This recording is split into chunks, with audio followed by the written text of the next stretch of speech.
పాకిస్తాన్ రోజు రోజుకి తీవ్ర ఆర్థిక సంక్షోభంలోకి వెళ్ళిపోతోంది. పాకిస్తాన్ భారత్పై ఎప్పుడైతే ఉగ్రవాదులను ఉసుగొల్పి మారణహోమానికి తెరలేపిందో అప్పుడు భారత్ పాకిస్తాన్పై నీటి ఆంక్షలు కూడా విధించింది. 1960లో మనం చేసుకున్న ఒప్పందం, ఆ ఒప్పందాన్ని ఇప్పుడు రద్దు కూడా చేసుకున్నాం. సింధు జలాల ఒప్పందాన్ని మనం రద్దు చేసుకోవడంతో ఇప్పుడు పాకిస్తాన్ తీవ్ర నీటి సంక్షోభంలో కూరుకుపోయిన పరిస్థితి కనిపిస్తోంది. పాకిస్తాన్లో ప్రజలు రోడ్లపైకి వచ్చి నీళ్ల కోసం పోరాటాలు చేస్తున్నారు. ఇప్పుడు మీరు ఆర్టీవీ స్క్రీన్ పైన అవే ధర్నా దృశ్యాలు మీరు చూస్తున్నారు. పాకిస్తాన్లో పెద్ద ఎత్తున జనం రోడ్లపైకి వచ్చి నీళ్ల కోసం యుద్ధాలు చేస్తున్న పరిస్థితి, నీళ్ల కోసం పోరాటాలు చేస్తున్న పరిస్థితి కనిపిస్తోంది. నిన్న పాకిస్తాన్కి చెందిన ఒక మంత్రి నివాసానికి కూడా నిప్పు పెట్టారు ఈ నీళ్ల కోసం.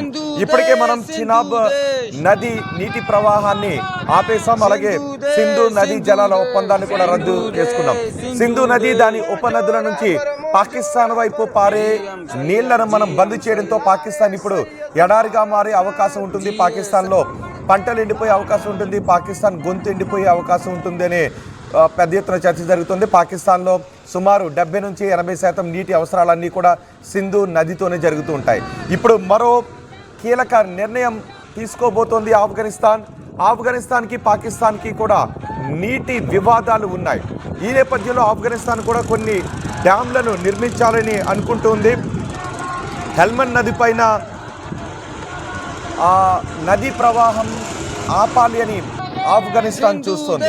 అలాగే కాజకి డ్యామ్ కి సంబంధించి, కమల్ డ్యామ్ కి సంబంధించి కూడా అక్కడ నీళ్ళని ఎక్కువగా ఆపుతున్నారు అంటూ పాకిస్తాన్ ఆరోపణలు చేస్తోంది. ఇప్పుడు కాబూల్ కునార్ నీటి ప్రవాహాన్ని కూడా డ్యామ్లు నిర్మించి ఆఫ్ఘనిస్తాన్ అడ్డుకోవాలని చూస్తుంది. ఇది పాకిస్తాన్ని మరింత కలవరపెడుతుంది.